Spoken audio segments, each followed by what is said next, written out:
Вона прокинеться до ранку, чи може й зовсім не засне,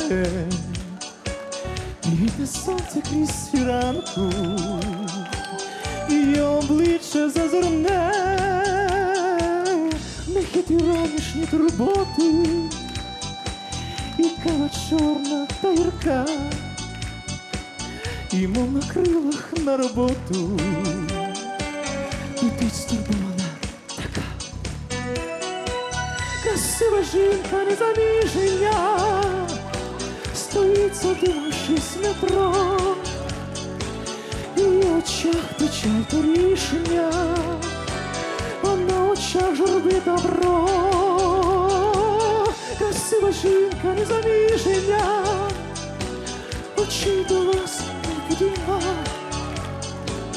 вона ще може бути ніжна, але в душі зима.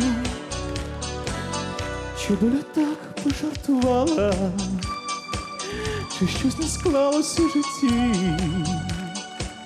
до неї сватали ще мало, та все не ті, та все не ті,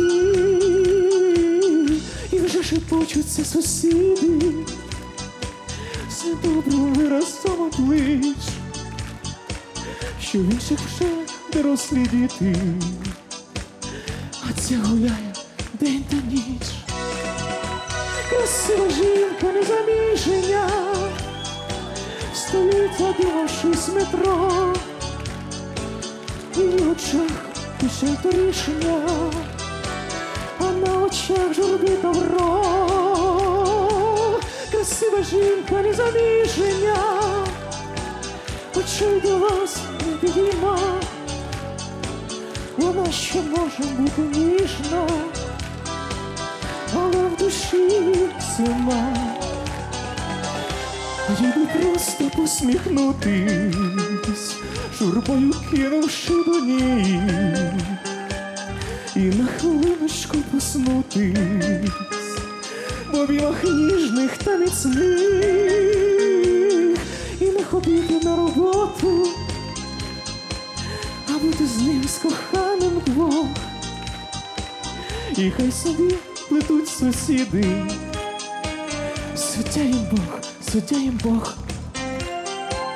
Красива жінка незаміжня стоїть, задумавшись метро, в її очах печаль та рішення, а на очах журби добро. Красива жінка незаміжня очей до вас не підійма, вона ще може бути ніжна, але в душі зима.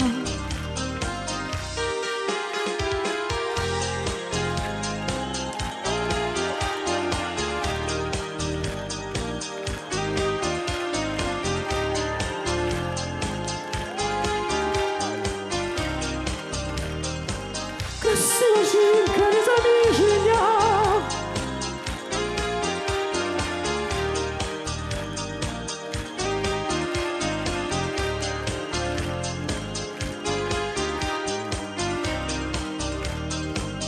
красива жінка незаміжня.